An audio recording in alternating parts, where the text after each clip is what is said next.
Welcome back. आज बात हो रही है थोड़ी वैक्सीनेशन के ऊपर, खासतौर पर नेजल वैक्सीन की हम बात कर रहे थे कि वो कोरोना से बचाने के लिए एक नई वैक्सीन आ रही है, लेकिन ओवरऑल वैक्सीनेशन पर आपके मन में जो भी सवाल है बूस्टर डोज को लेकर, अगर आपने बूस्टर नहीं लिया है तो, या बूस्टर ले लिया है तो, और चूंकि अब कोरोना रिटर्न्स है, रोज हम केसेस सुन रहे हैं और विदेशों में तो काफी हालत खराब है, तो क्या हमारे यहाँ भी आया तो हम उसके लिए तैयार हैं, खासतौर पर क्या आप तैयार हैं? चलिए बातचीत को आगे बढ़ाते हैं। समीर भाटी साहब, जहां तक वैक्सीनेशन का ताल्लुक है, कुछ खबरें हमने पढ़ी थी कि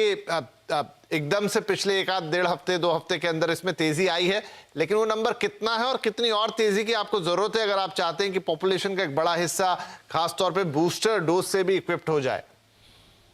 बिल्कुल, देखिए इसमें जैसा हम बात कर रहे थे, हमारे 28 से 30% लोग जो लगा चुके हैं, उनमें तो कई ये इंक्वायरी है कि एक उनको और सेकेंड बूस्टर मतलब 4th डोज, दूसरा एक है लोग जो अभी मतलब लगवाने आने वाले हैं, और अभी पिछले 4-5 दिनों में तो खैर वो काफी ज्यादा बढ़ी है वैक्सीनेशन, अभी तो खैर लगवा रहे हैं लोग, बट एक सर्टेन अभी भी कैटेगरी है जो काफी ज्यादा हेजिटेंट है। जैसे शुरुआती दिनों में कुछ अफवाहों को लेके अभी काफी एक ऐसी कैटेगरी है जो बिल्कुल लगवाने के लिए नहीं आ रहे हैं। तो इसमें एक चीज और भी मैं आपको ऐड ऑन करना चाहूंगा कि जैसे बाहर की हमारे पास जो रिसर्च आई है, mRNA वैक्सीन है, जिनका 6 मंथ इंटरवल के बाद और दोबारा 3 मंथ के बाद फिर से उनको 4th डोज दी गई थी, तो उनमें स्पेसिफिकली कोई विशेष फर्क नहीं देखा कि उनको कोई एक्स्ट्रा एड ऑन बूस्ट मिला हो उनकी इम्यूनिटी के अंदर, जैसा हम यहाँ पे देख रहे हैं। और हमारे पास भी ऐसे कोई रिपीटेड बूस्टर के एविडेंस नहीं आए हैं अभी तक कि जिसकी वजह से हम अपने हेल्थ केयर वर्कर या अदर जो कैटेगरी है जो ऑलरेडी ले चुके हैं 3rd बूस्टर, उनको फिर से एक और बूस्टर दें। तो फिलहाल अभी उसके ऊपर भी काम चल रहा है, जिस तरह से जो मुझे अभी एक इन्फॉर्मेशन मिली है। इसके अलावा एक बहुत बड़ी अभी भी कैटेगरी ऐसी है, जैसा मैंने आपको बताया, उनके लिए पहले से जो हम ड्राइव कर रहे थे, अवेयरनेस की जिस तरह से ड्राइव कर रहे थे, वो मुझे लगता है उसको अभी फिर और बढ़ाने की जरूरत है, तब हम जो है बूस्टर कैंपेन को और स्पीड अप कर पाएंगे। जी, तो डॉक्टर पंडित, जो लोग अभी रह गए हैं जिन्होंने किसी भी वजह से बूस्टर नहीं लगवाया था, क्या तुरंत उन्हें ये बूस्टर ले लेना चाहिए? सॉरी, सवाल मुझसे पूछा गया। डॉक्टर पंडित, मैं पूछ रहा था, बहुत सारे लोग हैं जो थोड़ा सा, या तो कई बार आपको लगता है अब चीजें नॉर्मलाइज हो रही है तो आप आलस कर जाते हैं, कभी जैसे यहाँ पे कह रहे थे समीर भाटी साहब की, थोड़ा लोगों में कंफ्यूजन होता है, शक शुबा होता है, जो भी रीजन हो, लेकिन क्या now this is a high time, अगर बूस्टर नहीं लगाए तो तुरंत 24 घंटे के अंदर आप बूस्टर ले ले? देखिए, 24 घंटे के अंदर बूस्टर लेके ऐसे कुछ पैनिक करने की कोई जरूरत नहीं है, बट यस, अगर आप वैक्सीनेशन को जो है पूरी तरह से कंप्लीट करना चाहते हो, तो इस वक्त एडिशनल डोज के लिए अगर आप एलिजिबल हो तो आप जाके प्लीज एडिशनल डोज ले लीजिए। खासतौर से वो लोग जो कि फ्रंटलाइन वर्कर्स हैं, हेल्थ केयर वर्कर्स हैं, या जिन लोगों की इम्यूनिटी में कुछ प्रॉब्लम है, या ये हाई रिस्क कैटेगरी में आते हैं, जैसे कि डायबिटीज हो, ब्लड प्रेशर हो, रीनल डिजीज हो, डायलिसिस हो, उन लोगों को जो है डेफिनेटली एडिशनल डोज जो है बूस्टर डोज जो लगवा लेना चाहिए, क्योंकि उससे हम ये तो जानते हैं कि हम इन्फेक्शन भले ही ना रोक पाए, पर अगर इन्फेक्शन आपको होता है तो भी वो माइल्ड इन्फेक्शन होगा, वो जो है आपको ज्यादा तकलीफ नहीं देगा। और यही जो है वैक्सीन का मूलभूत तत्व है। हम जो है इन्फ्लुएंजा का वैक्सीन लेते हैं, H1N1 का वैक्सीन लेते हैं, हम जानते हैं कि इससे जो है हमारे वैक्सीन से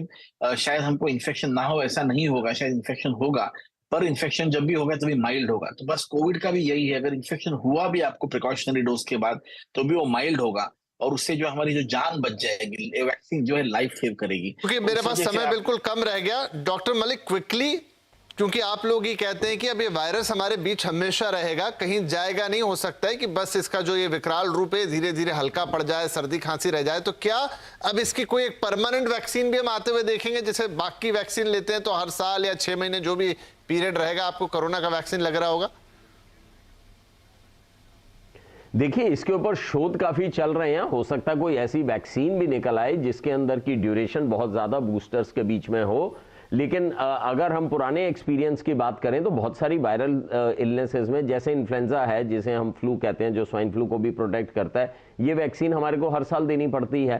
तो इसके बारे में आने वाला समय ही बताएगा कि कोई ऐसी कारगर वैक्सीन आती है जो पूरी उम्र के लिए प्रोटेक्शन दे, लेकिन मुझे लगता नहीं है संभवतः इस तरह की कोई वैक्सीन आएगी। ऐसी जरूर आ सकती है कि ड्यूरेशन थोड़ी बढ़ जाए। दूसरा मैं ये बताना चाहूंगा आपके माध्यम से कि जिनको भी अभी तक वैक्सीन नहीं लगी है और उनको सेकेंड डोज को लगे हुए 6 महीने हो गए हैं, वो तुरंत अब 24 घंटे नहीं, मैं डॉक्टर साहब से एग्री करता हूं, इतनी जल्दी तो नहीं, लेकिन हाँ जितनी जल्दी हो सके आप अपनी वैक्सीन लेके अपने आप को प्रोटेक्शन रेंज में रखिए। क्यों? क्योंकि वैक्सीन लगने के बाद भी उसकी प्रोटेक्शन जो है उसको समय लगता है, 4 से 6 हफ्ते लगते हैं इम्यूनिटी को डेवलप होने में। तो अगर किसी व्यक्ति ने अपने आप को बूस्टर से, खास करके अगर फ्रंटलाइन वर्कर्स हैं या जो डायबिटिक या कार्डियक डिजीज वगैरह के पेशेंट्स हैं जो वल्नरेबल ग्रुप है, या जो बुजुर्गवार हैं 60 साल से ऊपर हैं, उनको बूस्टर डोज अगर नहीं लगी है तो जल्द से जल्द लगवा लें। जैसे कि मैंने पहले भी कहा है कि बूस्टर डोज केवल 50% व्यक्तियों को लगी है, तो 50% जिनको बूस्टर डोज नहीं लगी है वो अपनी प्रोटेक्शन ले लें। और उसके बाद ऑफ कोर्स सारी जितने भी तरीके हैं बचाव के, चाहे उसके अंदर रेस्पिरेटरी हाइजीन आ गई है, आपका मास्क आ गया, सोशल डिस्टेंसिंग आ गई है, इन सबको फॉलो करना बहुत आवश्यक है। ठीक है, बिल्कुल। आई थिंक आज आप तीनों ही मेहमानों ने वैक्सीनेशन से रिलेटेड हर सवाल का जवाब दे दिया है, जो इस समय बड़ा मौजूद भी है, इंपॉर्टेंट भी है। एंड आई होप कि हमारे सारे दर्शकों को क्लियर होगा कि किसको क्या करना है, कौन सी वैक्सीन लेनी है, लेजर लेनी है तो क्या करना है, बूस्टर है तो क्या करना है, और अगर बूस्टर भी लग चुका है तो क्या करना है। लेकिन एक बात तो कॉमन है भाई, अपना मास्क, अपना हैंड सैनिटाइजेशन, और बेकार की भीड़ भाड़ के इलाकों से थोड़े दिन अगर बच लिया जाए तो इससे बढ़िया उपाय और कुछ नहीं होगा। वैक्सीनेशन प्रोग्राम अपना देख लीजिए, और अगर नहीं लिया बूस्टर तो तुरंत लगवाएं और अपने आप को बचाएं और उसे फैलने से भी रोकें। बहुत शुक्रिया आप तीनों मेहमानों का इस कार्यक्रम में शामिल होने के लिए। नमस्कार।